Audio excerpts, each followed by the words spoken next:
Did the CIA kill our president in 1963? Yeah, maybe. I know how crazy that sounds. I'm the guy who chose to do the first episode of Timesuck mocking the lizard Illuminati conspiracy theory. I privately mocked conspiracy theories and theorists for years. Never saw the Oliver Stone film JFK because I knew it was a movie about Oswald not being responsible for JFK's assassination, and that kind of stuff always irritated me. But I try to be open to any logical conclusions I find as I research these episodes, and well, god damn it, I think there's a good chance our own government had it in for our president and may very well have pulled the strings on the events that led to his death. So if you're a skeptic like me and you're rolling your eyes right now, I don't blame you. I get it. But hear me out. And if this is the first JFK Timesuck episode you're listening to, hit pause. Go back and listen to part 1 before you listen to this part 2 episode. Understand who Kennedy was and listen to some other theories about why he died, such as the one that Oswald did in fact do it, before you evaluate who you think may have killed Kennedy and why. And if you have heard part 1, well, strap in and get ready for the Who's Really Calling the Shots wrap-up edition of this John Fitzgerald Kennedy episode of Timesuck. You're listening to Timesuck.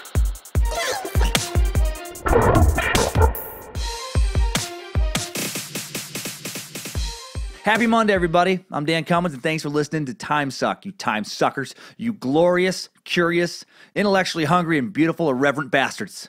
May your breasts hang high and your dicks hang low. Unless you want your breasts to hang low and your dicks to rest high. Then you know what? You do you. You do you, mama. You rock your choice to the fullest.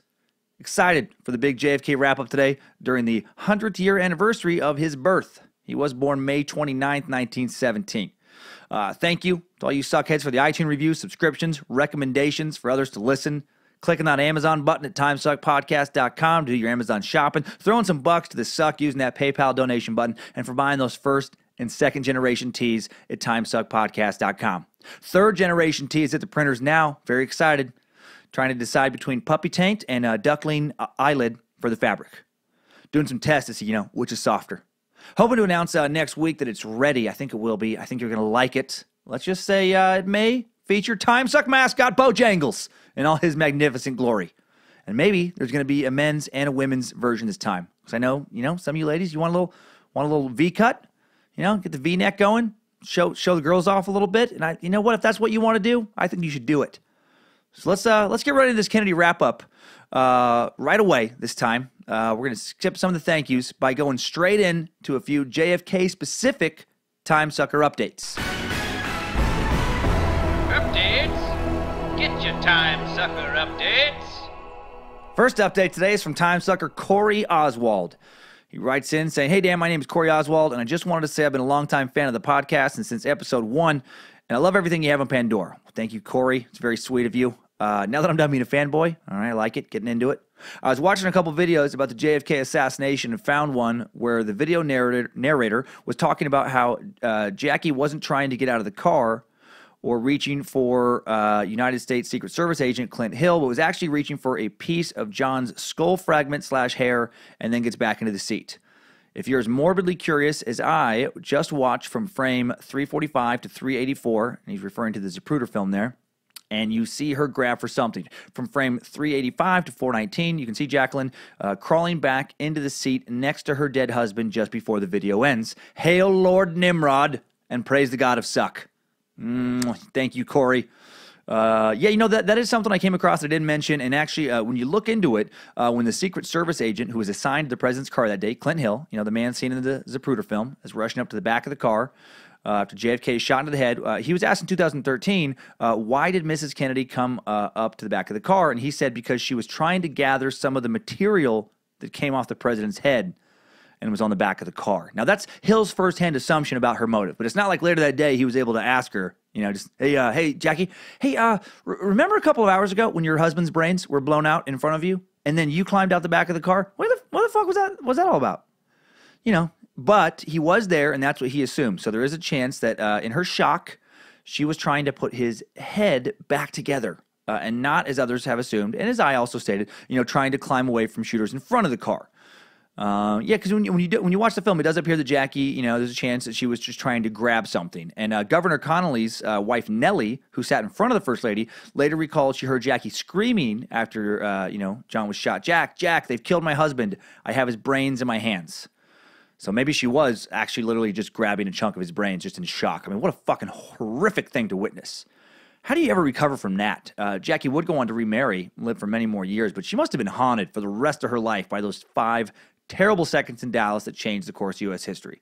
So yes, when she is heading towards the back of the car, there's a very, very good chance that she wasn't trying to escape any gunfire, but was just trying to literally grab a piece of her husband's head. Oh, my God. This next one is from Timesucker, Morgan McCaw.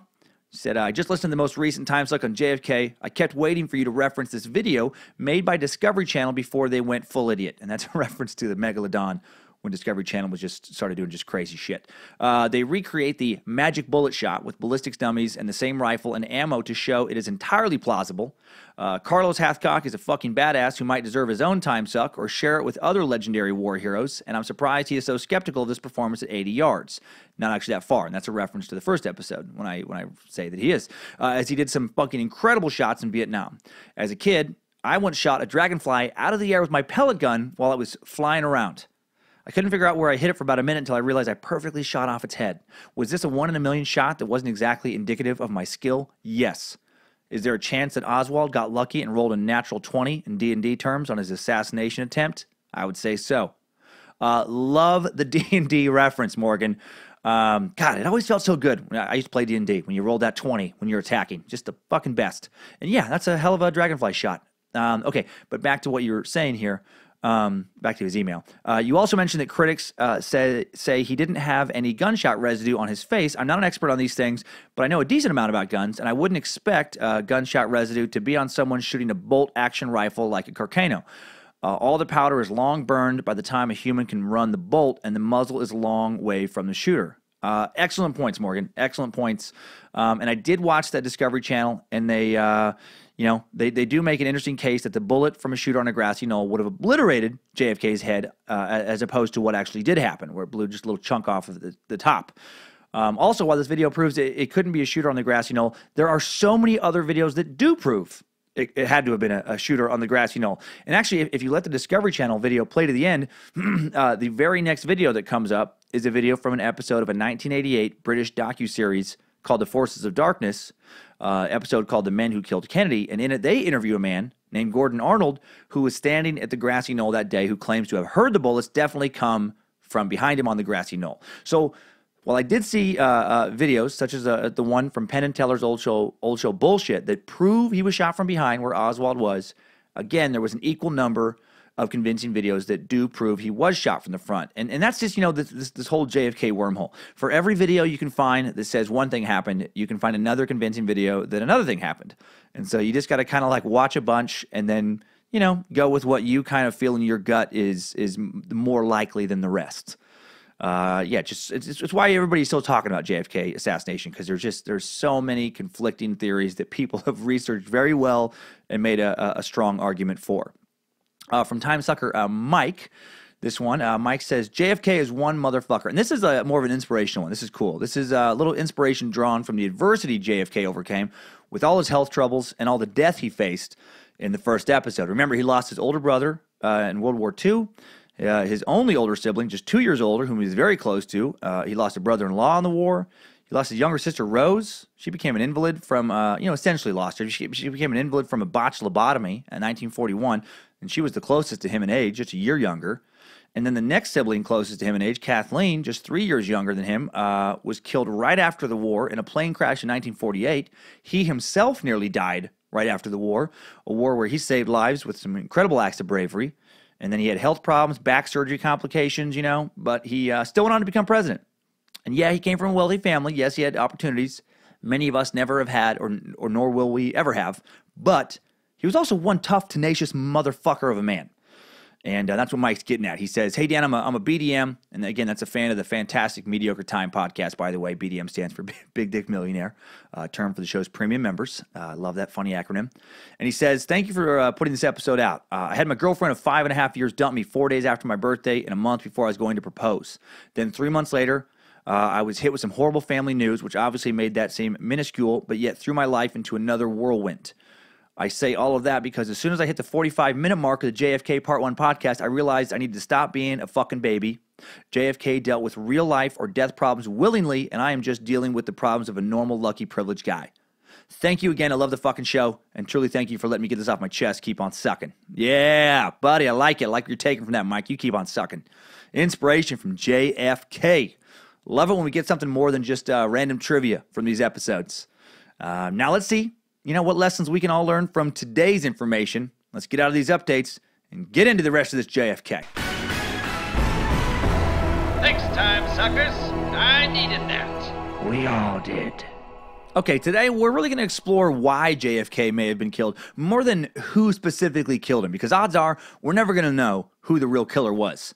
And if you think, then why even listen? Well, because the machinery composed of people who may have wanted him dead is still very much alive today. And if this machinery, the military-industrial complex, killed a president and never got caught, and they're in control of our lives more than ever, well, if we ever hope to kind of stop them, we need to learn what they've done, what it says about our current nation, and implications it has for our future. I feel like it's just some stuff to ponder on.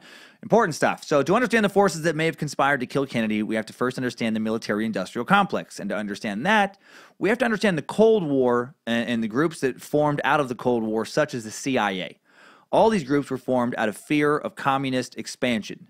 So Merriam-Webster defines communism in its most basic terms as a theory advocating elimination of private property, a system in which goods are owned in common and are available to all as needed.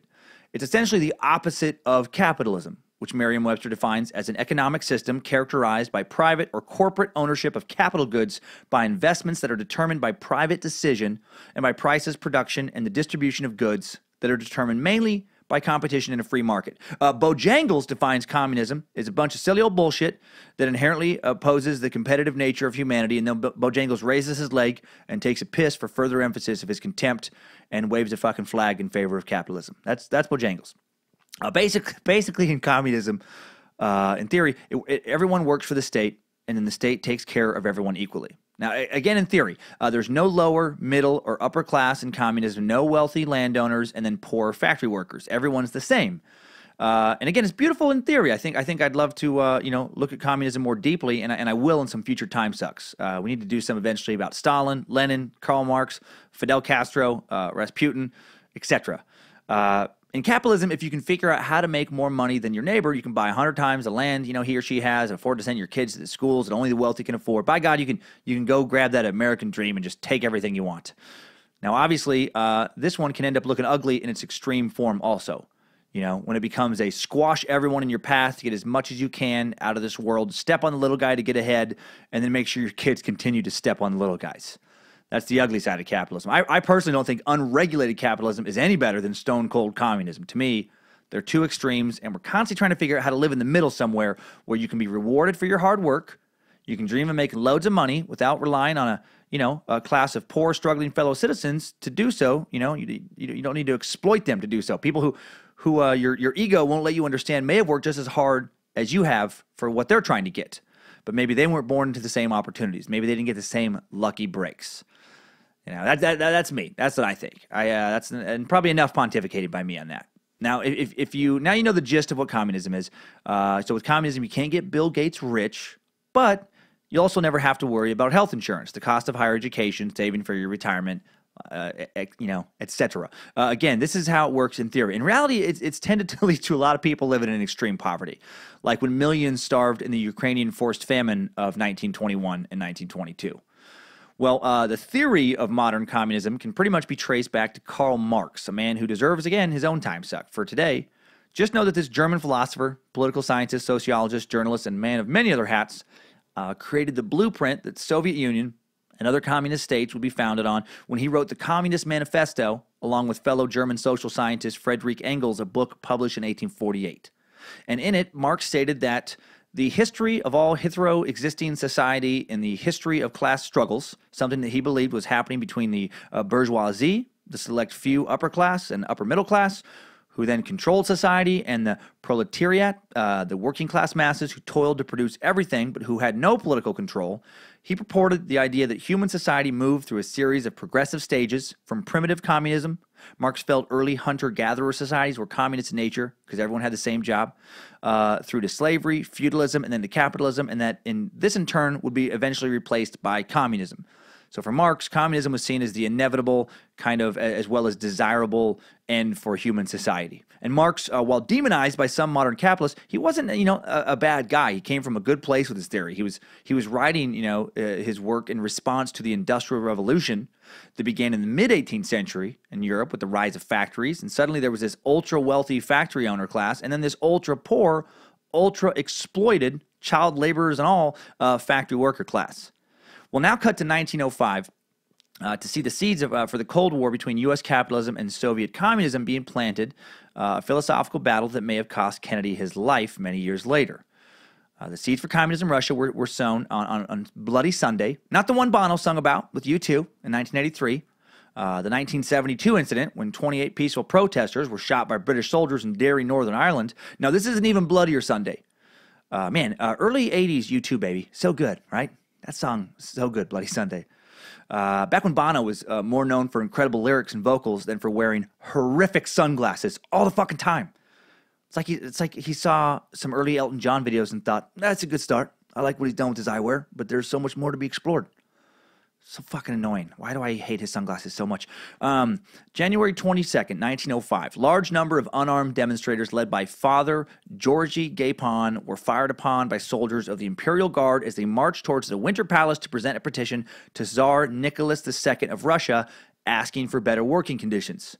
The total number killed in that day's clashes is uncertain, but the Tsar's officials recorded 96 dead and 333 injured. Anti-government sources claim more than 4,000 dead. So a little discrepancy in the numbers. Moderate estimates still average around 1,000 killed or wounded, both from shots and from being trampled during the panic. Well, before Bloody Sunday, many peasants and working class people revered the Tsar and thought he was on their side. They blamed their troubles on the government. The rest of the government, the politicians, not necessarily the Tsar himself. However, after the shootings, the Tsar was perceived to be an enemy of the working class, and the desire for revolution began to spread. So this is, again, the seeds for communist revolution. We'll cut to World War I, when the working class is still being exploited in the Russian Empire, millions living in abject poverty, and then millions of these already very poor people are forced by the Tsar to fight for Russia in World War I, a war in which Russia suffered greater casualties than any other nation. Nearly 2 million soldiers were killed, nearly 5 million more are wounded. And based on which source you read, anywhere from a few 100,000 to 2 million Russian civilians also die. So needless to say, the Tsar's approval ratings, not sky high. They're lower than Trump's current approval ratings. A Marxist group known as the Russian Socialist Democratic Labor Party is formed in the country. It soon divides into two main factions, the Bolsheviks, who were led by Lenin, and the Mensheviks, who were led by Julius Martov. Now, it's a complicated, drawn-out revolution, but basically the Bolsheviks overthrow the Tsar, and then shortly after, there's an extremely bloody civil war between the Bolsheviks and numerous other factions that last until 1922. Like the Mensheviks, and eventually the Bolsheviks, they win. After about 12 million more people die, they change their name to the Communist Party in the process. Stalin eventually takes over after Lenin, after Lenin's death in 1924, and then Big Red really gets moving along. And the communists make capitalists nervous, especially under Stalin. Millions starve and die under his rule. Some historians estimate his regime was responsible for the deaths of up to 60 million people, making him more of a killer than even Hitler. And he had a huge army. He had roughly 35 million troops at one point during World War II. And that made Americans and most of the rest of the world, fucking nervous, especially when Stalin gave a speech in 1949 saying that capitalism and communism were incompatible. And then China becomes pro-Soviet communist nation in 1949. Now the capitalists get even more nervous. All right, that's a lot of people living under an ideology, just diametrically opposed to your own. A lot more communist troops. And I get the nervousness, right? If suddenly hundreds of millions of people worldwide are converting to a system of government that's the opposite of your own, and they start trying to expand this government globally, which the Soviets did in Latin America, Asia, Eastern Europe, it would be silly just to, not worry about it. It's like, that's fucking, I don't see the problem. Nah, it'll be fine. We'll be fine. We'll be fine. We're still a couple miles away. No, we're good. They're not going to do anything here. And then Fidel Castro takes over Cuba, turns it into a Soviet-friendly communist nation in 1959. Well, the capitalists, they're shitting their shorts now. Right? Now these commies are only 110 miles away from the coast of Florida. The communists are knocking on the fucking door, And the capitalists, they start getting real nuke friendly now. They start wanting to nuke some of these communists. Unfortunately, the communists also have nuclear weapons. The U.S. dropped atomic bombs on Hiroshima, Japan on August 6, 1945, and on Nagasaki on August 9th. And President Truman, was supposedly elated. He's very excited about this new weapon in the Cold War. Reports are that he previously could only grow a 5-inch long erection on August 6, 1945, when the first bomb dropped, his erection grew to nearly 8 inches long. That's what I found in one of my sources, and doubled in girth. And then on August 9th, when he dropped the second bomb on Nagasaki, it grew to 14 inches long, and he beat his wife to death with it. Sure, all other sources will tell you that Bess Truman died on October 18, 1982 at the age of 97 in Independence, Missouri from congestive heart failure, but Bojangles assures me that she was beaten to death with Harry's rock-hard nuclear cock. But seriously, Truman was very excited about the A-bomb. Right? We were the first nation to develop and detonate a nuclear bomb, and it led directly to winning World War II. But then the Russians detonated a nuke on August 29th, 1949, and the capitalists were like, fuck! And now the nuclear arms race is in full swing. All right, and then there was the Truman Doctrine, which escalated, the Cold War. The Truman Doctrine arose from a speech delivered by President Truman before a joint session of Congress on March 12, 1947. And the immediate cause for the speech was a recent announcement by the British government that as of March 31st, it could no longer provide military and economic assistance to the Greek government in its civil war against the Greek Communist Party. So America wanted to help, right? Now we're going to actively fight the war on communism abroad. This is the first time we're doing this. The Truman Doctrine established that the United States would provide political, military, and economic assistance to all democratic nations under threat from external or internal authoritarian forces. So you can just read into that, we're not going to put up with communist shit around the world. Right? The Truman Doctrine effectively reorientated U.S. foreign policy away from its usual stance previously of withdrawal from regional conflicts not directly involving the U.S. to one of possible intervention in faraway conflicts that that weren't threatening us in the immediate future. And that's a military policy that has remained to this day. It's a policy that led directly to the Korean War and to the Vietnam War. Right? Both of those wars, were fought in theory to stop the advance of communism. And now the Cold War, the fight against the spread of communism, is fucking on like Big Red Donkey Kong. And before Kennedy becomes president, the Cold War really revs up another notch with the Warsaw Pact. Now, the Warsaw Pact was a treaty signed in Warsaw on May 14th by the Soviet Union, Albania, Poland, Romania, Hungary, East Germany, Czechoslovakia, Bulgaria. And mostly it was an agreement for all 20th century Communist Party members to routinely wear those big, silly Russian Ushanka fur caps with flaps over the ears. The kind that 1% of college kids think is really hip and cool to wear to parties for like a year or so, and then they regret wearing it for the rest of their lives because it makes them look like a desperate for attention asshole. But seriously, the treaty called on the member states to come to the defense of any member attacked by an outside force, and it set up a unified military command under Marshal Ivan S. Konev of the Soviet Union. It was signed in response to NATO. The North Atlantic Treaty Organization signed on April 4th, 1949, signing up West Germany and allowing them to militarize on May 9th, 1955. All right, NATO already included original members Belgium, Canada, Denmark, France, Iceland, Italy, Luxembourg, the Netherlands, Norway, Portugal, the UK, and the United States. Greece and Turkey joined in 1952.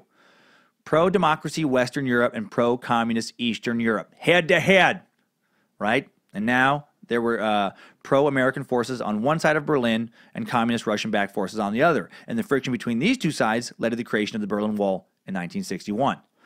Right, so now we're understanding how the Cold War kind of forms, it gets moving, and all these, it's like a big game of fucking Risk, and people putting their, pieces on the board and forming their alliances. And then also going back to 1947, when Truman changed U.S. foreign policy with the creation, foreign military policy with the creation of the Truman Doctrine, he also established the CIA and gave them a crazy amount of power. The CIA was formed on September 18th, 1947, and its primary purpose was creating three-legged, one-eyed superhero pitbull Bojangles, God damn it, to thwart the forces of evil wherever and whenever they occur. No. It was initially created primarily for gathering foreign military presence, or military intelligence, But it could do, and soon did, way more than just gather intelligence, because there was the National Security Act of 1947. This was an act designed to counter Russians' totalitarian control over its military.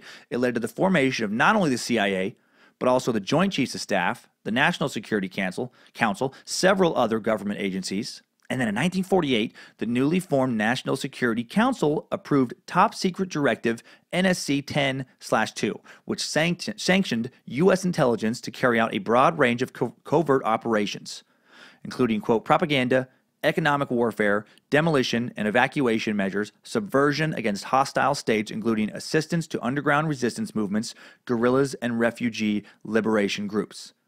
You hear what I'm saying? The CIA is now empowered to be a secret paramilitary organization able to autonomously fund and empower other paramilitary organizations around the world, and they could do so without approval from the president. In fact, in order to remain covert, the CIA was expected to not notify the Oval Office. You know, that it was engaged in covert operations that were often illegal in order to give the president and other high-ranking officials plausible deniability. And just like that, a fucking monster is born. Do you understand how scary the CIA really is? Now, and again, if you're a CIA, employee listening, I'm sure there are many, many great people working in the CIA. But the agency itself, in theory, is fucking terrifying. It's a monster created in direct response to the fear of the spread of communism, a monster that's sanctioned by the U.S. government to basically do whatever the fuck it feels like it needs to do to keep us safe, and do it secretly. When you think about it that way, it doesn't sound so crazy to think this monster could eventually kill our own president if it felt that our own president was endangering our nation by, say, appearing to go soft on communism, the very ideology it was created to destroy. Now, again, in theory, the CIA is only allowed to do what it feels like it needs to do on foreign soil. But when you create an agency that gets to act secretly and illegally overseas, an agency trained to do illegal stuff and not get caught, I think common sense would tell you it wouldn't be a big, deal for that agency to cross a few more lines and do some shit domestically. I think it's crazy not to assume that. That's like if you train someone to be able to kill anyone at all without remorse. You don't get to be shocked when they come after you or someone you care about. You've made this Frankenstein. So now let's talk about the Joint Chiefs of Staff really quick. The Joint Chiefs of Staff is a body of senior uniformed leaders in the United States Department of Defense who advise the president. The Secretary of Defense, Homeland Security Council, and the National Security Council on military matters, and it formed organically and informally during World War II, kind of out of necessity. And then it was officially formed by Truman in 1947, shortly after he beat Bess to death with his nuke boner, if you remember that. It didn't go away when World War II was over. It just shifted its attention to the Cold War, a dangerous new war that a dangerous new war that is the direct predecessor to the war on terror and the war on drugs. It's a war against an idea, and wars against ideas don't ever have to end. And now all the new weapons manufacturing infrastructure that we created as a nation to win World War II and the industry it involved, from weapons manufacturers to big oil to the steel industry, big industries that make a lot of money off of war, well, this industry doesn't want to go away. And now it has the CIA funding paramilitary groups around the world and selling them arms to carry out their military objectives around the world to keep it going. Has the Joint Chiefs of Staff fighting the Cold War directly in conflicts like the Korean War, keeping that industry chugging along. And right as Kennedy takes office, we're getting entrenched in Vietnam. The seeds of that conflict are being sown. Another long land siege is going to make the arms companies, big oil, big steel, and other auxiliary businesses billions of dollars. War that will send billions more in tax money to the military itself. So we as a nation now have a huge monkey on our back. And that monkey feeds by fucking shit up around the globe. Well, Dwight Eisenhower, Army General and 34th President of the United States, the president who followed Truman and directly preceded Kennedy, he warned us of the danger of this new machine going forward. Check out what he said in his farewell speech on January 17, 1961, days before Kennedy was going to take office. This is his introduction to the concept of, or for the rest of us, to the concept of the military-industrial complex.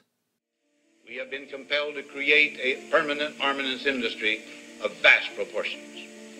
Added to this, 3.5 million men and women are directly engaged in the defense establishment.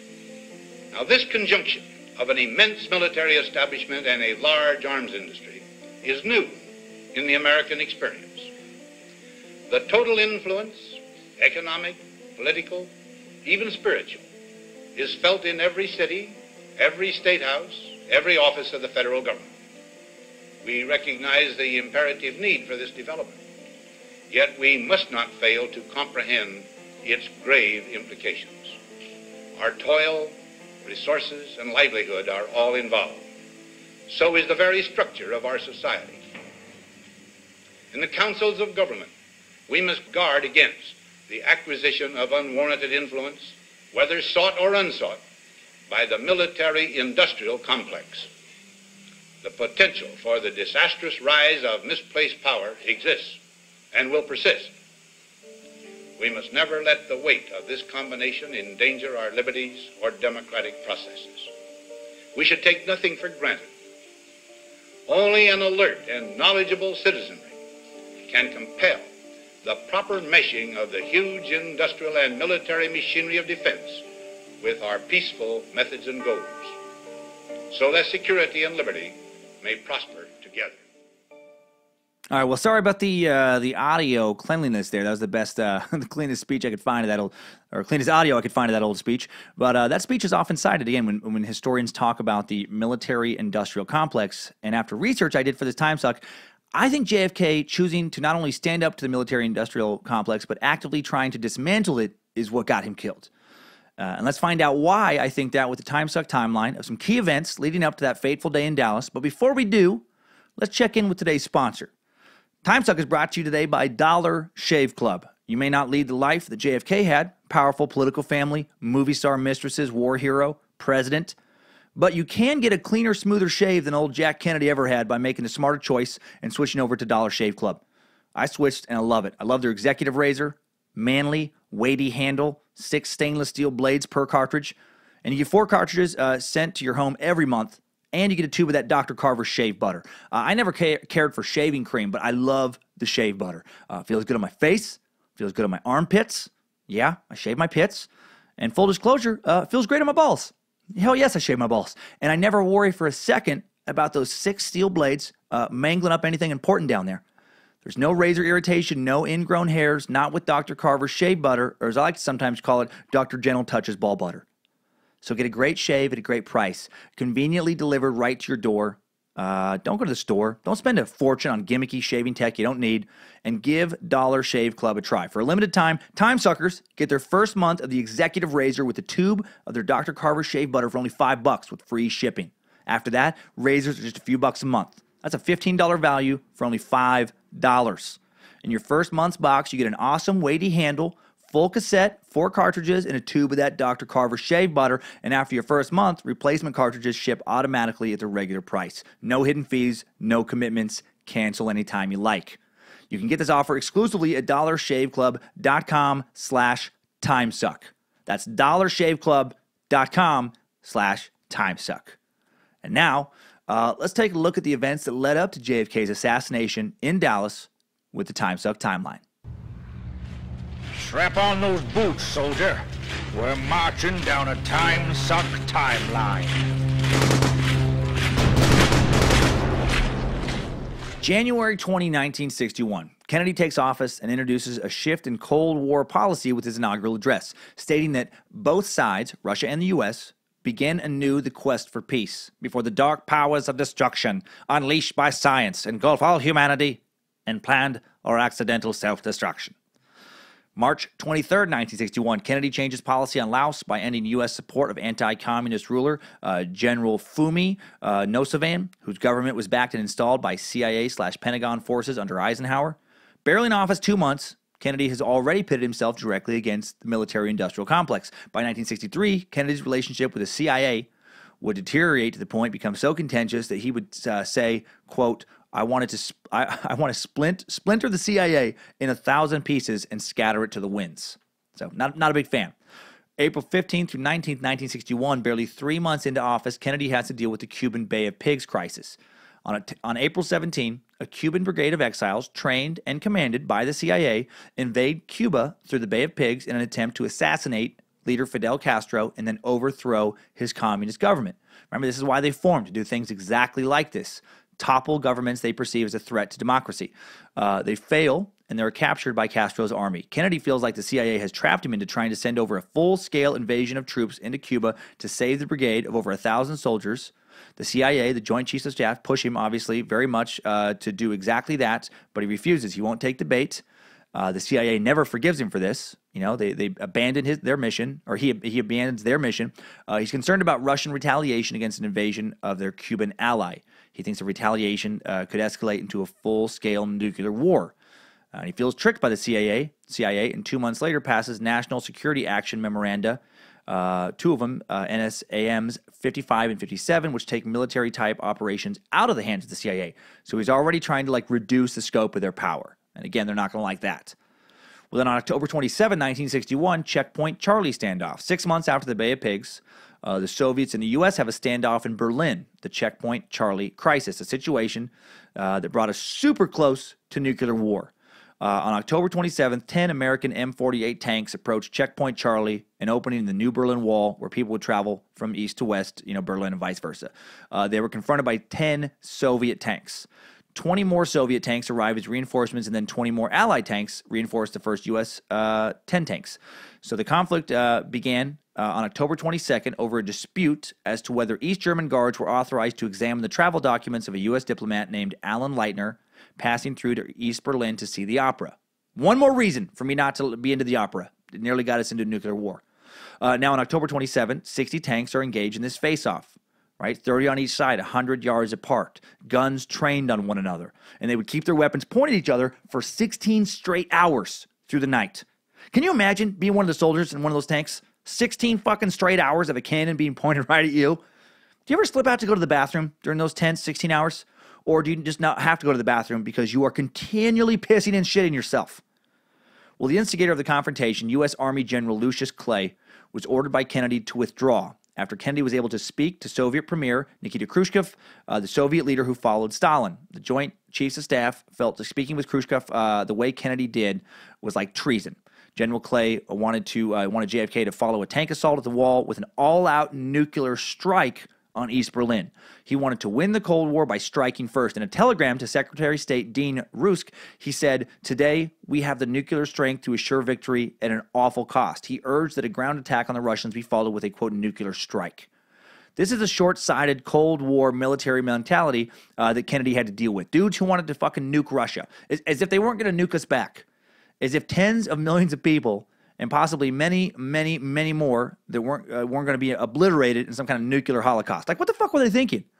Just, look, if we nuke everyone else in the world, Mr. President, there will be no one alive to hurt us anymore, okay? Well, then, who will we fight, General Clay?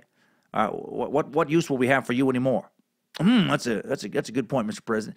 Okay, let's nuke everyone else first, and then to keep war moving along, let's begin nuking ourselves. We will continue to fight until no one's left, and then we will bring war to heaven itself. And then there's the Cuban Missile Crisis, the crisis that 2000 Kevin Costner film 13 Days is based on. That's October 16 through 28, 1962. A little over a year later, Kennedy has to deal with Cuba again in a major way. The Cuban Missile Crisis may be the most dangerous moment in human history so far. In those 13 days, again, October 16 to 28, 1962, Kennedy demanded that Soviet Premier Nikita Khrushchev dismantle and withdraw Russian nuclear-armed missiles from Cuba they were building over there. Kennedy also set up a naval blockade to prevent Russian ships from delivering more arms to the island. And if you're thinking it was crazy of the Soviets to try this, just know that we already had nuclear weapons in Turkey pointed at them. So as aggressive as it might at first seem to start building nukes in Cuba, it was really more of a tit for tat. Russia wanted to defend Castro from further attempts on his life from U.S. forces, and also to create a balance of power due to America actively surrounding Russia with military bases and then nuclear weapons in Turkey. As the construction of nuclear missiles in Cuba accelerated during these 13 days, the Joint Chiefs of Staff practically got down on their hands and knees and just begged JFK to nuke them. They just wanted to fucking nuke the shit out of Cuba and then also nuke Russia. One of the Joint Chiefs even told JFK that backing down from Russia in any way would be comparable to when Britain caved to Hitler in a crisis in 1938 at a conference in Munich when, trying to avoid war with Germany, Britain compelled Czechoslovakia to concede territory to the Nazis. So they're just like fucking goading him into trying to nuke these guys. But Kennedy, again, he doesn't take the bait. Barely a year removed from the Checkpoint Charlie situation, America was again on the brink of creating a nuclear holocaust for the rest of the world. Well, instead of war, Kennedy chose to open back-channel dialogue with Khrushchev, one he kept the CIA and Joint Chiefs in the dark about. And Khrushchev eventually ordered Soviet ships to stop dead in the water rather than challenge the U.S. quarantine. And then on October 27th, after much deliberation between the Soviet Union and Kennedy's cabinet, Kennedy secretly agreed to remove all missiles set in southern Italy and in Turkey, the latter on the border of the Soviet Union, in exchange for Khrushchev removing all missiles in Cuba. And then at 9 a.m. Eastern Standard Time on October 28, a new message from Khrushchev was broadcast on Radio Moscow. Khrushchev stated that the Soviet government, in addition to previously issued instructions on the cessation of further work at the building sites for the weapons, has issued a new order on the dismantling of the weapons, which you describe as offensive, and their crating and return to the Soviet Union. So they're shipping them back. So the last U.S. missiles were dismantled by April 24th, 1963, were flown out of Turkey soon after that. And then Truman heard about all of this from his retirement in Independence, Missouri, and his dick shriveled back inside of his body, where it would remain tiny, limp, and useless for the rest of his days. And Khrushchev trusted Kennedy would hold his end of the bargain. The two had been corresponding via letters declassified years ago, that showed a willingness and a desire on both sides to figure out how capitalists and communists could coexist, could work hand in hand. Khrushchev was not the capitalist-hating leader that Stalin was, and Kennedy was not the commie-hating leader that Truman was. So good stuff, right? Well, definitely good for the human race. Definitely bad for JFK's continually worsening relationship with the CIA and the Joint Chiefs. He wasn't getting along well with the military side of the military-industrial complex. He planned on drastically reducing the CIA's budget in the coming years, effectively cutting their balls off. He fired, the director of the CIA at one point and numerous other high-ranking CIA officials. And we'll soon find out he wanted to reduce our foreign military involvement by abandoning the idea of war with Vietnam, which would have cost, again, the military and others billions and billions of dollars. And he wasn't dealing well with the industrial side of the complex either. April 6, 1962, let's bounce back to the spring of 1962 for a second. On April 6, Kennedy brokered a contract between big steel companies and the labor unions that worked for them. JFK believed that when steel prices went up, they quickly drove up the price of everything else in the economy, and he got union steelworkers to accept a modest settlement from the United Steel Company with the understanding that then the company would help keep inflation low by not raising steel prices. Well, then on April 10th, 1962, Roger Blau, chairman of U.S. Steel, met with Kennedy and handed him a copy of a press release that we're going to send out, announcing that effective at 12:01 a.m. tomorrow, U.S. Steel will raise the price of the company's steel products by an average of about 3.5%. Those backstabbing motherfuckers, we appreciate your union negotiation very much, Mr. President. We're raising the price of steel 3.5%, and now, because of your work and the sacrifice of those workers, it's going to be pure profit. It's fantastic. My mistress has been waiting for her own yacht for forever, for many months. She hates it. She hates it when we fuck on my wife's yacht. So now I'll be able to give her her very own yacht that she deserves and still have enough money left over to ship several more families over from another third world country to literally dance in my mansion for my amusement as I drunkenly shoot around their feet and drink some baby's blood from a giant goblet made out of African diamonds.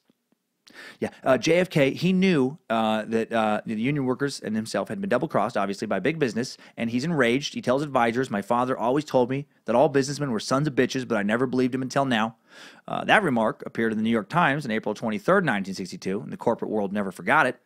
And again, to die-hard capitalist war hawks, he appeared to be a communist sympathizer, man. Anti-war, anti-big business, anti-big business, willing to negotiate with communists. What do you fucking hate America? Defense contracts were critical to big steel, and the Defense Department and steel companies were very closely connected. Defense Secretary McNamara told him that the increase in price would cost the government $1 billion more. Attorney General Bobby Kennedy convened a federal grand jury to look into price fixing by various large steel companies. He looked into possible violations of antitrust laws. JFK and Bobby weren't afraid to stand up to big business. Both of them were later assassinated. Coincidence?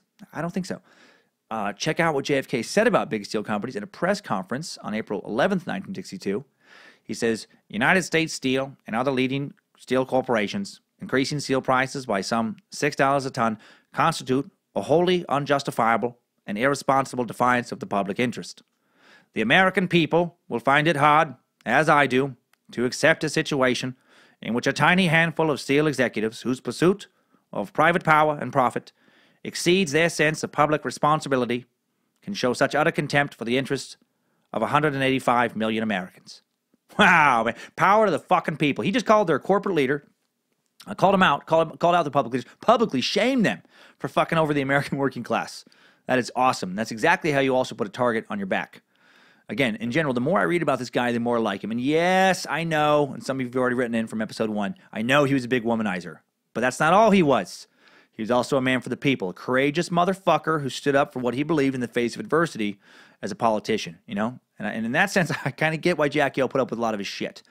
You know, still, again, not get what he did, but it wasn't like she was being cheated on by some deadbeat barfly. You know, he was one of the bravest leaders the United States has ever known. And again, doesn't make it cheating right. But it also doesn't, you know, diminish his value as a human being. Well, just a few days after that speech, all the big steel companies reversed their decision to raise the price of steel. JFK's speech had done the trick. Well, his speech, and along with the promise behind closed doors to start handing out defense contracts to foreign steel companies if the U.S. ones weren't going to fucking play ball. But again, you know, that's not going to leave him any new fans in big business.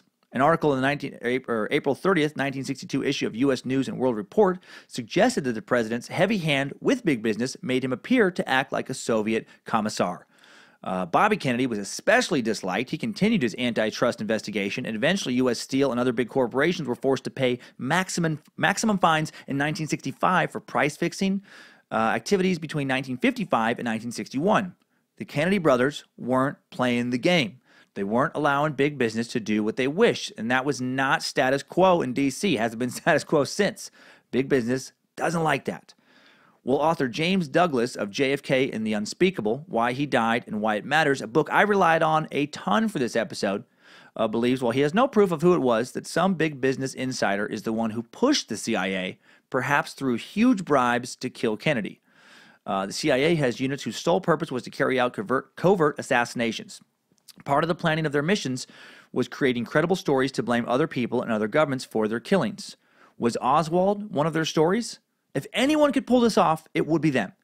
We'll never know because the CIA agents are able to lie legally under oath due to the classified nature of their missions. Well, Douglas presents a ton of court documents to prove, though, that in later years, agents would say, in so many words, that Oswald was at least a CIA asset, if not an outright agent, because of the nature of files on Oswald in possession of the CIA.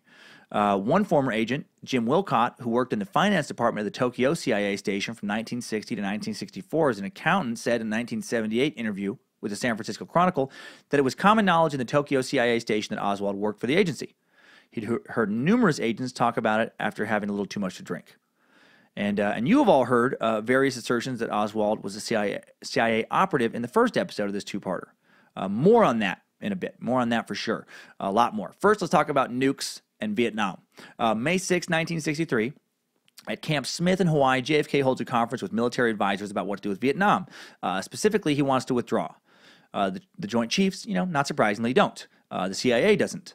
JFK doesn't care what they want and orders that plans be drawn up for a complete withdrawal by the end of 1963. He also issues National Security Action Memorandum 239, ordering his principal security advisors to pursue both a nuclear test ban treaty and a policy of general and complete disarmament.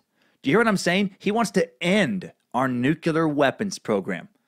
It must have taken everything those generals had to keep from jumping over the fucking desk and killing him right there. Or just punch him in the dick or something. I mean, those generals' nuke boners must have gone so limp at the thought of JFK taking away their new favorite toy. They wanted to nuke everybody. I came across declassified reports of generals advising Kennedy to nuke the commies in Vietnam, nuke North Korea, nuke China, nuke East Germany, nuke Cuba, nuke Russia. They wanted to fucking nuke the world. And as crazy as that sounds. And now he's taken away one of their big dreams. And also, how much would have not continuous Vietnam cost the military-industrial complex? Well, the Pentagon estimates that military expenditures for the Vietnam War between 65 and 74 amounted to just under $139 billion. The department notes that a large portion of that sum would have been spent, in any event. The department prepared another total called war costs only that came to $111 billion. And that was, representing expenditures that would have not otherwise been made if we hadn't gone into Vietnam. Well, the war cost 10 times more than support for all levels of education and 50 times more than was spent for housing and community development during the same period. The U.S. spent more money on Vietnam in 10 years than it spent during the nation's entire history for public higher education or for police protection. And that's from Well, I was going to say Library of Congress. It's library.cqpress.com and a fucking bunch of other stuff. And who made the most money off the Vietnam War? Well, arms dealers made a lot. To get an idea of how much these companies make in general, the 100 largest arms producers and military services contractors recorded $395 billion in arms sales in 2012 alone. That's from a Time article. My God. General Dynamics, their arms sales in 2012 alone, almost $21 billion. Total sales in 2012, $31.5 billion. 2012 profit, $332 million. They employed 92,000 people, just over 92,000. That's a Virginia-based company. They specialize in aircraft, land, expeditionary combat vehicles, shipbuilding, and they actually lost $332 million in 2012. You know, when they went down to only $20.9 billion in arms sales, down from $23.3 billion the year before. This is a public traded company that employs, again, roughly like 100,000 people. One of over 100 large companies linked to the military. War, I'm just trying to make this point, is very fucking big business. A long, protracted war means lots of business, lots of jobs. The spilling of foreign blood equates directly to corporate profits. And that's not some leftist kind of, fucking anti-American thought. That's just the fucking truth. It is what it is. You don't build a big machine that needs continual bloodshed to keep hundreds of thousands, if not millions, employed, and then just shut it down. Not without a fight. God knows how many companies like this, how much they made in Vietnam compared to how much they would have made without it. That's just a lot of money was floating around. And Kennedy didn't care about these big businesses making war profits. He didn't care about what the Warhawks thought. I mean, he'd experienced the loss of war firsthand. He'd watched his men in his unit die in that, boat sinking in World War II. He'd saved other men's lives. He felt the pain of a bad back, getting worse by the year, a back that he was made worse by war. Like he literally felt the pain of war every day. And he was smart enough also to know that a victory in Vietnam was unattainable. 10 years before he became president, JFK knew that Vietnam victory was impossible. An official at the U.S. consulate in Saigon, who had written speeches for Kennedy, was a very young congressman in 1951, had told Kennedy when he visited Vietnam that war in Vietnam was pointless. The public back home wouldn't support a protracted land siege, just like the support for French troops dwindled from the French public in the First Indochina War. Because, the French, previous to the U.S. involvement in Vietnam, it was a French colony, Vietnam was. And then they fought a long fucking war with the Viet Cong, and eventually they just lost a bunch of lives and public support waned, and they went out just like we ended up doing, years later. And the U.S. Would be there from, 1955 until 1975. Until finally, with the fall of Saigon on April 30th, 1975, when the Viet Cong won the war, and then all of Vietnam was unified as a communist nation. The poor people of South Vietnam, man, they wanted a democratic government. Those poor bastards. 30 years of continual battle, only to end up communist in the end anyway. And Kennedy, that's what he thought was going to happen anyway. He's like, why lose all these lives when it's probably just going to end up being a communist nation anyway? Well, we didn't get to follow his vision, unfortunately. After he was assassinated, as we know now, U.S. involvement instead of being de-escalated was escalated dramatically over there. And then there's also his commencement speech at American University. A lot of people point to this putting a target on his head. June 10th, 1963, Kennedy gives a speech at American University. Had tons of interesting anti-Cold War, anti-military industrial complex thoughts. Referring to the Soviets, he said, "Our basic common link is that we all inhabit this small planet. We all breathe the same air. We all cherish our children's future, and we are all mortal." Regarding the Cold War itself, he says, "Let us re-examine our attitude towards the Cold War, remembering that we are not in a debate seeking to pile up debating points. Regarding the new possibility of nuclear war in the world," he says, "above all, while defending our own vital interests, nuclear powers must avert those confrontations which bring an adversary to a choice of either a humiliating retreat or nuclear war. To adopt that kind of course in the nuclear age would be evidence only of the bankruptcy of our policy or a collective death wish for the world." Well, both Castro and Khrushchev liked Kennedy's American University speech. The night following Kennedy's speech at American University, Alabama Governor Wallace decided to back down on his anti-civil rights stance and let 2 black students register for classes at the University of Alabama.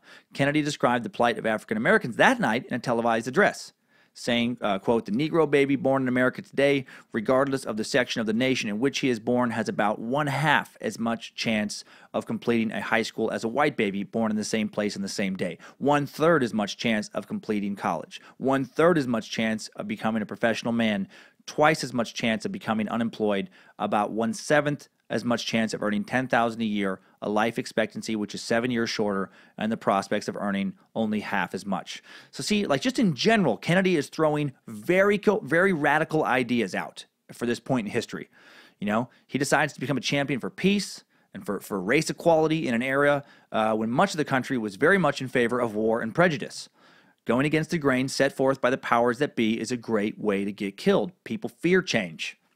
Well, Russia was moved by these speeches. They had jammed transmissions of speeches by the West previously for 15 years, but they let Kennedy's American University speech be listened to and published the transcript. Peace was in the air, and that meant a staggering loss of income from the manufacturers' war. And the dude was a hell of a speaker, by the way. Listen to this excerpt of a speech he gave on July 26, 1963, regarding his nuclear test ban treaty. Good evening, my fellow citizens. I speak to you tonight in a spirit of hope. 18 years ago, the event of nuclear weapons changed the course of the world, as well as the war. Since that time, all mankind has been struggling to escape from the darkening prospect of mass destruction on Earth. In an age when both sides have come to possess enough nuclear power to destroy the human race several times over, the world of communism and the world of free choice have been caught up in a vicious circle of conflicting ideology and interest. Each increase of tension has produced an increase of arms. Each increase of arms has produced an increase of tension. In these years, the United States and the Soviet Union have frequently communicated suspicion and warnings to each other, but very rarely hope. Our representatives have met at the summit and at the brink. They have met in Washington and in Moscow, in Geneva, and at the United Nations. But too often these meetings have produced only darkness, discord, or disillusion. Yesterday, a shaft of light cut into the darkness. Negotiations were concluded in Moscow on a treaty to ban all nuclear tests in the atmosphere, in outer space, and underwater. For the first time, an agreement has been reached on bringing the forces of nuclear destruction under international control. Man, check that out. He's just gonna end, you know, the nuke buildup. I think there's a real chance it was this kind of talk that got Kennedy killed. He's publicly trying to turn the country away from war, away from the military-industrial complex. But what about Lee Harvey Oswald? If the military-industrial complex, including the CIA, wanted him dead so bad, what does he have to do with that? Well, I have some thoughts on that. Let's hop out of this timeline and take a look at him. Good job, soldier. You made it back. Barely.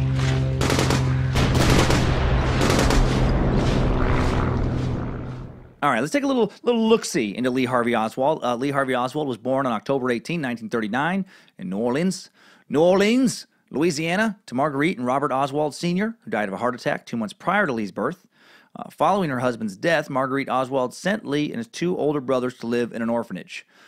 When little Lee asked why he couldn't live with his mom anymore, right before they had to go live in the orphanage, she looked him in his tear-stained eyes, and she said, "This is the Kennedy family's fault. Everything bad that happened in the world is the Kennedy family's fault. You never forget that." And then she shook him until his brain didn't work right anymore and he believed her. No, of course not. Remarried for a few years, Marguerite eventually moved with her children to the Bronx, New York. While his mother was working long shifts, the young Oswald was often left to fend for himself, spending time at the library while developing a habit of playing hooky from his 8th grade classes.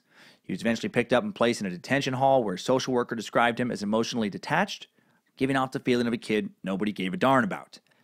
Well, Marguerite and Oswald eventually moved back to New Orleans, where Oswald continued to develop an interest in socialist literature, where he began to read in New York. In 1956, he joined the U.S. Marines. He was a better-than-average marksman. He was also court-martialed after accidentally shooting himself in the elbow with an unauthorized .22 handgun, so he couldn't have been that good with guns. He was court-martialed again for fighting with a sergeant who he thought was responsible for his punishment in the matter of shooting himself. Well, Oswald ended his military service the following year and arranged a trip to Moscow, where he informed Russian authorities that he wanted to move to the Soviet Union. After some debate by the government, over Oswald's possible role as a spy, he was allowed to stay in the city of Minsk, where he was monitored closely by the KGB. And it was there that he met Marina Prusakova in April 1961. But then, dissatisfied with the quality of life in the Soviet Union, Oswald returned to the U.S. in 1962, bringing his new wife and their newborn daughter with him. The family sets up residence in Dallas, Texas, with Oswald taking on the post office alias of Alec J. Hidell. Around this time, Oswald's interest in communism transformed into support for Cuba. In early 1963, he ordered a .38 handgun via the mail, later acquired a rifle. He told Marina to take a picture of him with his weapons, a document that would later be used as criminal evidence, as Oswald's rifle was eventually identified as the firearm used to murder President John F. Kennedy. In April 1963, Oswald allegedly tried to shoot right-wing ex-general Edwin A. Walker through the window of his home, but missed. After returning to New Orleans by himself for a short stint in September 1963, Oswald took a trip to Mexico City, where he attempted to obtain passage to Cuba and the Soviet Union to no avail.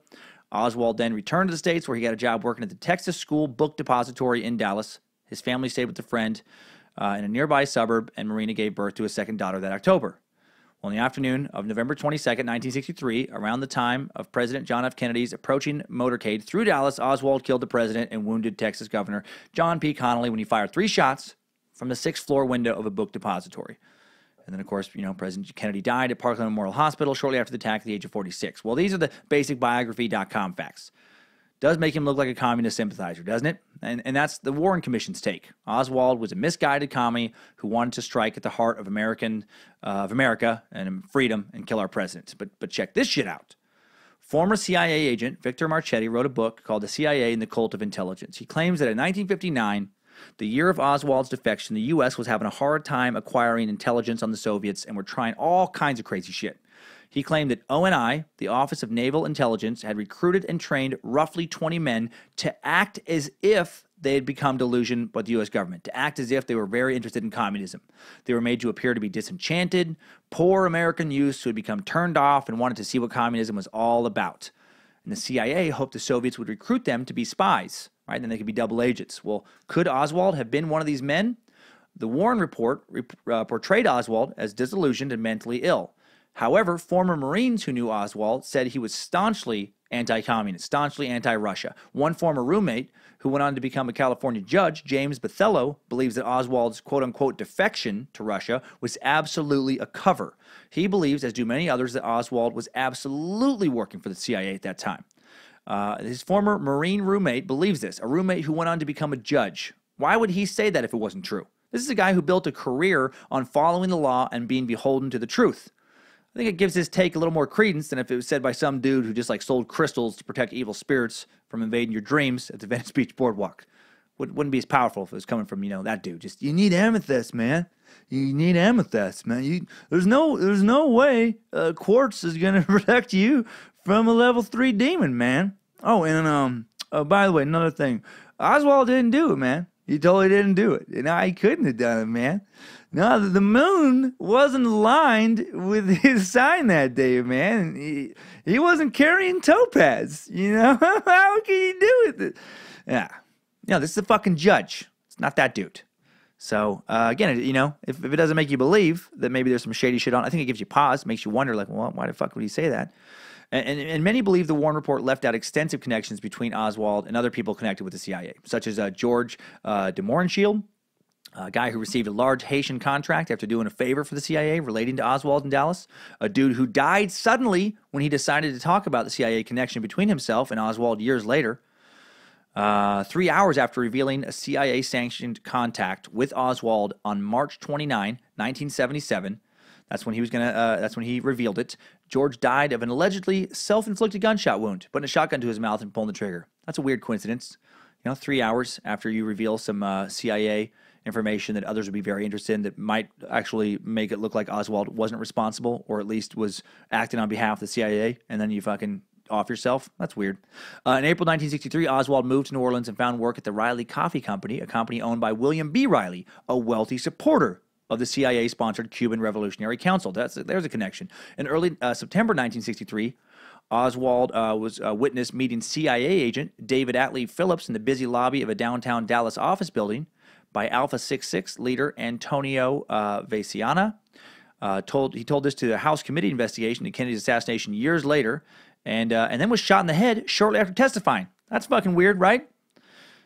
He survived, and later said the FBI warned him 3 times there would be an assassination attempt on his life. And then after he was shot, the FBI did investigate the assassination attempt. Also, pretty strange. And there's tons of other people quoted in various books and articles who swear up and down that Oswald was in fact a CIA agent. The theory is that he was a CIA agent tricked into taking a fall. He was a patsy for the assassination, and then he was killed by another CIA associate, Jack Ruby, a mafia guy that the CIA had used in the past. And again, I know there's a lot of weird, crazy stuff. Maybe this stuff you're like, wait, what did you say?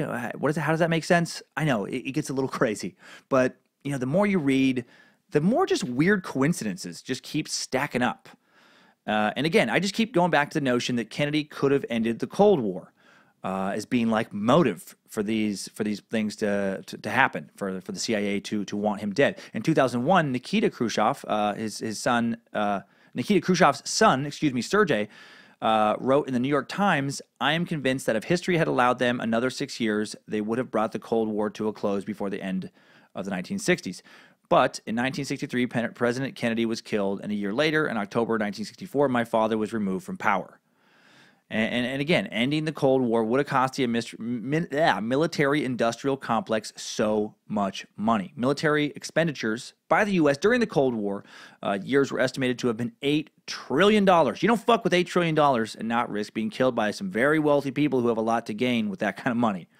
So, I don't know. Maybe Lee Harvey Oswald was a CIA operative. Maybe he was a pawn. Maybe he's a scapegoat. Maybe the CIA or some members of big business or someone tied to the Pentagon really did conspire to have him killed for fucking up the Cold War. Maybe he was going to dismantle the CIA. He disregarded the advice of the Joint Chiefs. He wanted to talk to Russia instead of nuke them. There's evidence that he wanted to talk to Castro and reestablish relations with Cuba. None of that was status quo for the other powerful people around him. And as well connected as Kennedy was, maybe if you just keep stirring up some of the biggest hornet's nests in the fucking world over and over and over, maybe you end up dead. You end up with a bullet in your head.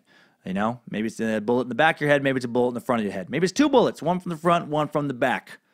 Before we take a minute to reflect on this mammoth time suck and everything I've been talking about, this suck on a topic you could literally do a year's worth of episodes about, start a whole podcast on just this subject, let's look closely one more time at the day Kennedy died in Dallas. So why was Kennedy in Dallas that day on November 22nd, 1963? Well, by the fall of 1963, JFK and his political advisors were preparing for the next presidential campaign. He wanted to be reelected. And although he had not formally announced his candidacy, it was clear that, President Kennedy was going to run, and he seemed confident about his chances for reelection. At the end of September, the president traveled west, speaking in 9 different states in less than a week. The trip was meant to put a spotlight on natural resources and conservation efforts, but JFK also used it to sound out these themes as education, national security, world peace he wanted to run on in 1964.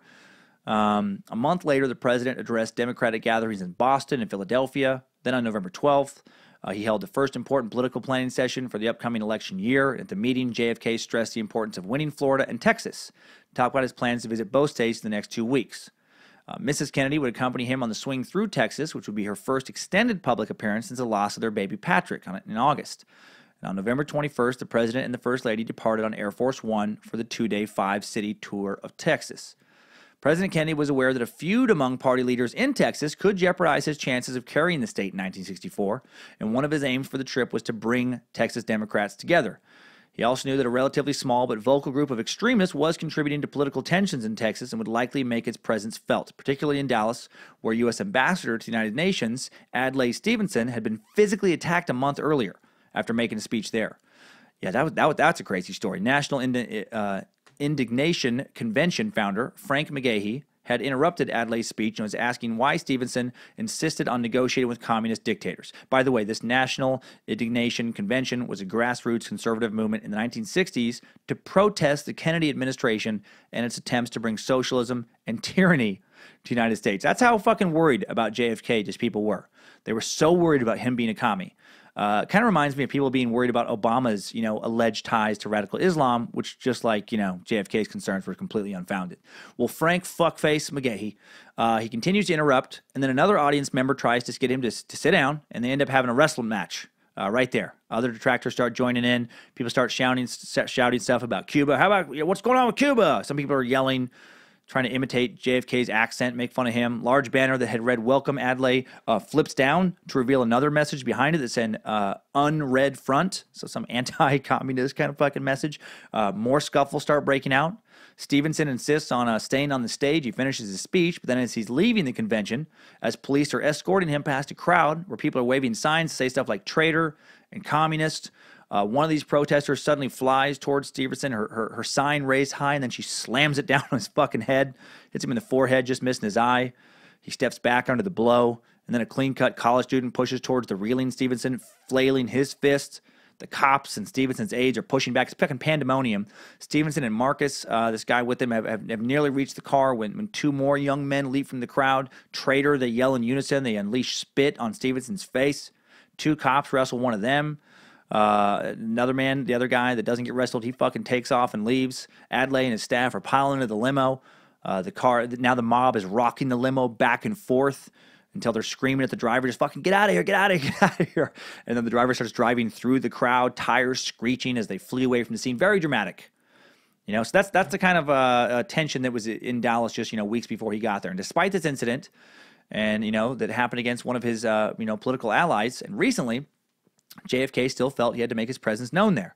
And again, remember, the dude was brave, maybe to a fault in some situations. The first stop was San Antonio. Vice President LBJ, Governor John B. Connally, Senator Ralph W. Yarborough led the welcoming party. They accompanied the president to Brooks Air Force Base for the dedication of the Aerospace Medical Health Center.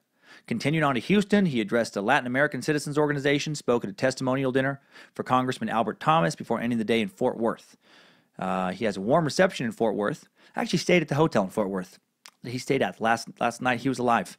Just random shit. I remember seeing the plaque there a while back when I was doing some shows at Hyenas in Fort Worth. Thousands of supporters gather outside his hotel, greets the crowd, shakes some hands on the morning of the 22nd, speaks to the crowd about the nation's need for being second to none in defense and in space, for continued growth in the economy, the willingness of citizens of the United States to assume the burdens of leadership. And that's something that he was doing, by the way, too. If you're really looking at JFK, there's all these documents, declassified documents that reveal that privately he was like, we got to fucking get out of Vietnam. We got to fucking de-escalate all this shit right away. But he was publicly kind of saying conflicting things sometimes because he wanted to get reelected, is the thought there. He didn't want to seem soft militarily. Well, the presidential party left the hotel, went by a motorcade to Carswell Air Force Base for the 13-minute flight to Dallas, arrive at Love Field. President and Mrs. Kennedy disembark, immediately walked toward a fence where a crowd of well-wishers had gathered. They spent several minutes shaking hands. First Lady received a bouquet of roses, which she brought with her to the waiting limousine. Governor John Connally and his wife Nellie, they're already seated in the open convertible as the Kennedys enter, sit behind them. Since it was no longer raining, the plastic bubble top had been left off. Isn't that crazy? Man, if it just would have been raining that day, maybe he wouldn't have died. Vice President and LBJ and Mrs. Johnson, they're in another car in the motorcade. The procession leaves the airport, travels along a 10-mile route that winds through downtown Dallas on the way to the Trade Mart where the president was scheduled to speak at a luncheon. Crowds of excited people lining the streets, waving to the Kennedys. The car turns off Main Street at Dealey Plaza at 12:30 p.m. As it's passing the Texas School Book Depository, gunfire suddenly reverberates in the plaza, and we all know what happened next. Shot rings out. Suddenly, Kennedy's clutching his throat. The governor has also been just shot in the chest, possibly by the same bullet. Mrs. Kennedy grabs JFK as he leans back, and then another shot rocks his head back into the left. It's all in the Zapruder home video.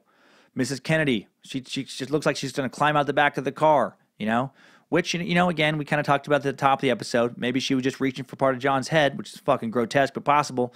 But also, if she did think there was a shot coming at her from behind, why would she climb towards it? Seems odd to me. The car speeds off to Parkland Memorial Hospital just a few minutes away. But little could be done for the president, of course. He was fucking dead the second that second bullet hit him. A Catholic priest is summoned to administer last rites, and at 1 p.m., John F. Kennedy is pronounced dead.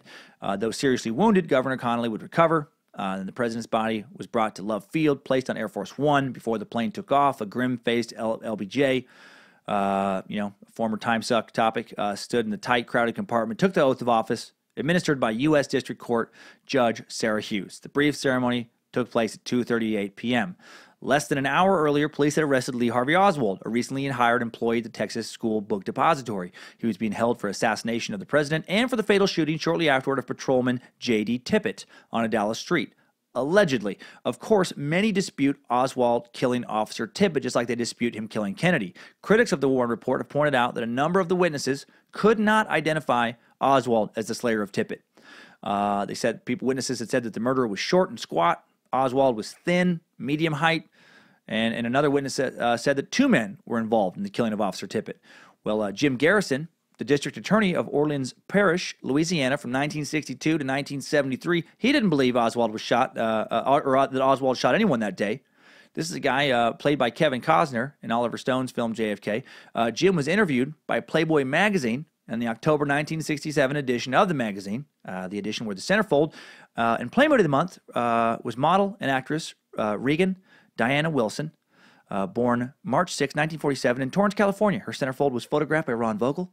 Wilson again posed nude for Playboy for the pictorial Playmates Forever in December 1979. She grew up in Missoula, Montana, along with her younger brother and sister, studied journalism at Montana State University, resided in L.A. with her husband Barry, where they run an antique store. You might remember her from 1970's B horror flick Blood Mania, where she plays a very large-breasted redhead named Cheryl, who gets naked for quite some time and then gets killed and then never appears in a film again. Yeah, I'm very thorough with my research, you guys, okay? Maybe not everyone would look into the Playboy fucking things with that issue, but I did. I gotta fact check everything. Anywho, in this interview, Jim says the Warren Commission's own chronology of Oswald's movements also fails to allow him sufficient time to reach the scene of Tippit's murder from the book depository building. The clincher, he says, as far as I'm concerned, is that 4 cartridges were found at the scene of the slaying. Now, revolvers do not eject cartridges. So when someone is shot, you don't later find gratuitous cartridges strewn over the sidewalk, unless the murderer deliberately takes the trouble to eject them. Well, on Sunday morning, November 24th, Oswald was scheduled to be transferred from police headquarters to the county jail. Viewers across America watching live TV suddenly see a man aim a pistol and fire at point-blank range. The assailant was identified as Jack Ruby, local nightclub owner. Oswald died 2 hours later at Parkland Hospital. Well, despite Jim Garrison's critiques of Oswald's involvement in the killing of Officer Tippit, the Warren Commission counsel David Berlin wrote, "The Rosetta Stone, the key to Egyptian hieroglyphics, to the solution of JFK's murder was the murder of Officer Tippit because it proved Oswald's capacity to kill." Okay, a lot of information, right? A lot of information, my God.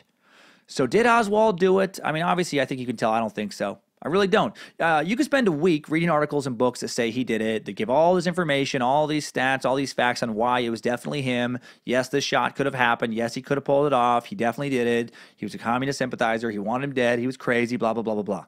But maybe not. I don't know, because you could also spend a year watching documentaries and reading books and articles on why he didn't do it, and all this proof that he didn't do it, and all these people that say there was no way he would do it, and CIA connection says he was definitely CIA.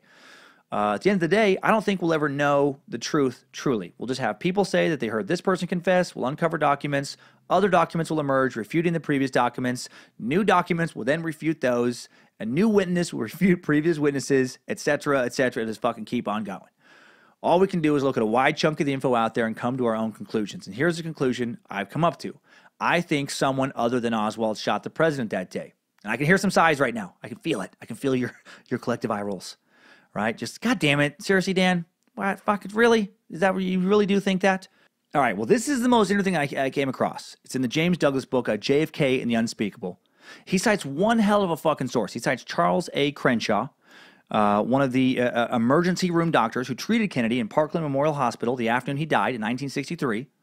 A man who disagreed very strongly with the Warren Report. A man who later wrote a book called Trauma Room 1, the JFK medical cover-up exposed. And he said that 21 out of 22 witnesses at Parkland Hospital, most of them nurses or doctors, agreed that JFK's massive head wound indicated a fatal shot to the head from the front.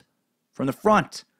One of the doctors, Dr. Perry, during the press conference announcing JFK's death at 3:15 p.m. that afternoon, in a statement cited in the New York Times the next day, stated when asked about the first wound, the shot to the neck, he said, when he was asked by a reporter who said, which way was the bullet coming on the neck wound at him, Dr. Perry said, it appeared to be coming at him. And then he went on to say, the wound appeared to be an entrance wound to the front of the throat. Now, some other doctors did later attempt to discredit Dr. Crenshaw, but they weren't successful. He was a noted doctor who went on to become a chairman emeritus, almost said emeritus again. Ha ha! I'm learning. He would be the chairman emeritus, God damn it. He would be the chairman emeritus of the Department of Surgery at John Peter Smith Hospital in Fort Worth, a department he started in 1969. So a noted doctor. Why would a noted doctor? Why would a medical staff members in a hospital JFK was taken to say almost unanimously that JFK was shot from the front? If the only way Oswald could possibly be responsible for the killing was to have shot him from behind, a finding the Warren Commission came to. Because those doctors have no fucking political agenda. They're just reporting on what they've examined, and they're reporting it the day it happened. You know, they're reporting it before the CIA is able to fucking get to them. That's what I think. And I know that makes me sound like a lunatic a little bit, but also I think it just makes me sound logical. And then after the conclusion, the medical team who just examined him, why did the Warren Commission ignore that conclusion? Because they were covering it up. They were just covering it up. I think they definitely covered up a lot of stuff. So why did the CIA do it? Well, you know, again, I've been kind of saying this the whole time, but they'd just been formed 15 years earlier, 1947, 16 years earlier. And, you know, they'd be given a tremendous amount of power. In 1948, the National Security Directive gave them the power to plan and execute their own missions without consulting anyone, so that political higher-ups could authentically claim plausible deniability regarding their illegal deeds like, you know, killing the president, in theory. And now, for the first time, a president wanted to greatly reduce, if not take, that power away. That gives them motive. You know, you have an agency in the CIA that has been cleared to carry out assassination attempts in other nations. If those assassinations would benefit American security, and their involvement in these attempts needs to be covert. Think about that, you know? You have an organization that has employees whose job it is to secretly kill world leaders. They're trained to do that. And they do so in theory to protect American interests. And in the 1950s and early 60s, protecting American interests generally meant eradicating communism. And now you have a leader who appears to be friendly with communists, who doesn't want to attack communists. You have a leader, you know, appears he wants to have an open dialogue with communist nations, to, you know, work with them in foreign places like Laos instead of just attacking them. You have a president writing letters back and forth with the Soviet leader, fucking the world's head commie, who's open to talking to Castro in Cuba, a man your organization has been trying to kill for years. You have an organization that works hand in hand with the military. They go in, stir the pot, maybe start some shit. The military comes in, fucking finishes it. You know, like in Vietnam. The CIA were involved in Vietnam in the very beginning. Helped get some shit started over there. And now Kennedy wants to end Vietnam. Allegedly, the day before he was killed, Kennedy had said to Assistant Press Secretary Malcolm Kilduff, "I've been given a list of the most recent casualties in Vietnam. We're losing too many people over there. It's time for us to get out." And if Kennedy had gotten out of Vietnam in 1962, he would have saved over 55,000 U.S. lives. Roughly 150,000 other U.S. soldiers wouldn't have been wounded. Over 1,000 others wouldn't have went missing. And the government would have saved over $300 billion to $1 trillion, according to various estimates in terms of today's dollars. There are also numerous interviews with people working for, or with the CIA in like 1962, who state that the CIA wanted to kill Kennedy back then over his failure to back up their Bay of Pigs invasion of Cuba. CIA operatives died that day, and they felt like the president, hung them out to dry. Now, did they act alone? That's what I kind of wondered. Did the CIA act alone? Were there other conspirators, people high up on one side or another in the military-industrial complex who helped get rid of him? Because JFK, as we said, wasn't afraid to stand up to big American corporations like the steel companies. I'm guessing he also had no trouble standing up to big oil corporations, companies that also make billions of profit off war. Both those industries work very closely with the highest-ranking members of the military, men who make their name off of war. And now you have a man in Kennedy who is threatening to take all of that away, take away the billions in profit, take away the glory of these military leaders. They can't make their name anymore on a war. I think that's right there again more motive to fucking kill him.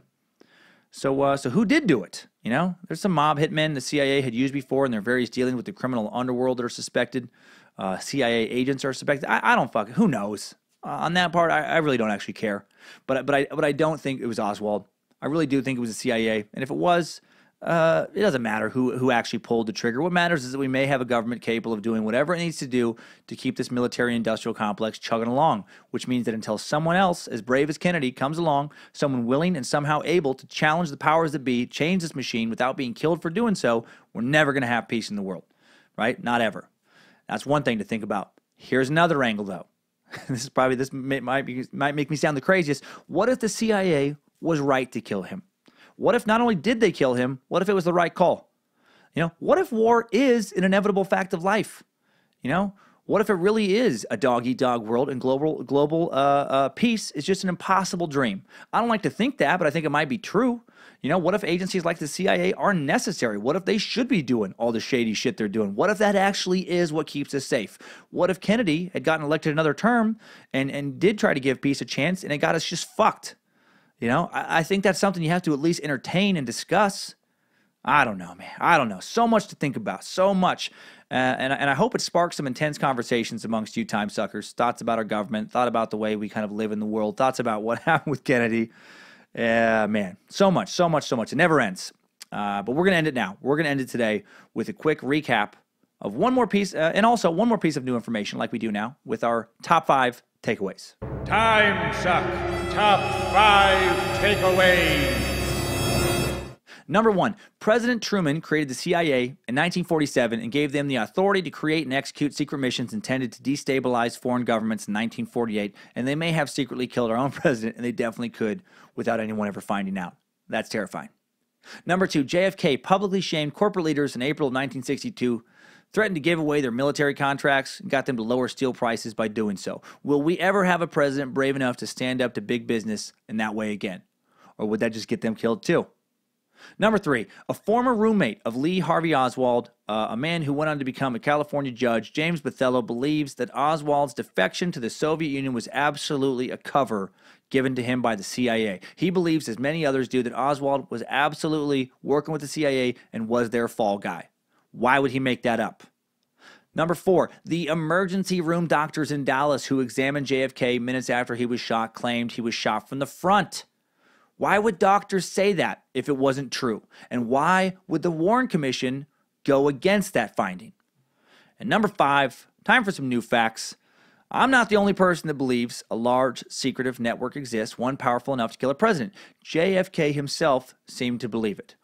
Listen to some of his address before the American Newspaper Publishers Association at the Waldorf Astoria Hotel in New York City on April 27, 1961. The very word secrecy is repugnant in a free and open society. And we are, as a people, inherently and historically opposed to secret societies, to secret oaths, and to secret proceedings. We decided long ago that the dangers of excessive and unwarranted concealment of pertinent facts far outweighed the dangers which are cited to justify it. Ironic, isn't it, that the man who wanted transparency in government would die in a shroud of so much secrecy? Trust no one and question everything, time suckers, including me. Timesuck Top 5 Takeaways. Well, thanks, Suckheads, for listening to the first two-parter in Timesuck history. I feel like it could have been a 10-parter. Hopefully it came across as somewhat cohesive and not a bunch of just fucking conspiracy ramblings. I'm sure there's going to be plenty of disagreement on this one. There always is when it comes to JFK and how and why he died. I'll tell you what there's no disagreement on. Me being in Orlando this week. I'll be at the Improv on June 8th, 9th, 10th, and 11th. Love that club. Looking forward to seeing some fans and, of course, you Orlando Tom and Dan BDMs. I'll also be in Fort Worth, the last city JFK ever woke up in. I'll be there June 22nd to June 24th. Another great club I love doing shows at. And be sure to follow Timesuck on social media at Timesuck Podcast on Instagram, Twitter, /Timesuck Podcast on Facebook. Should be releasing the first audio episode teasers for the following Monday, this Friday. Be sure and share those on social media if you check them out. If you want your friends to see what the show is all about, there's going to be no better way to spread the suck. And next week, we suck on some old-time American gangsters, Bonnie and Clyde. A short life of sex, murder, and robbery that led to being dead by the ages of 23 and 25. A young couple hitting up banks and killing those who got in their way, even violently breaking a gang member out of jail. Their exploits captivated a nation from 1932 to 1934. Find out why they still have some serious name recognition over 80 years after the day they died in a preposterous hail of gunfire.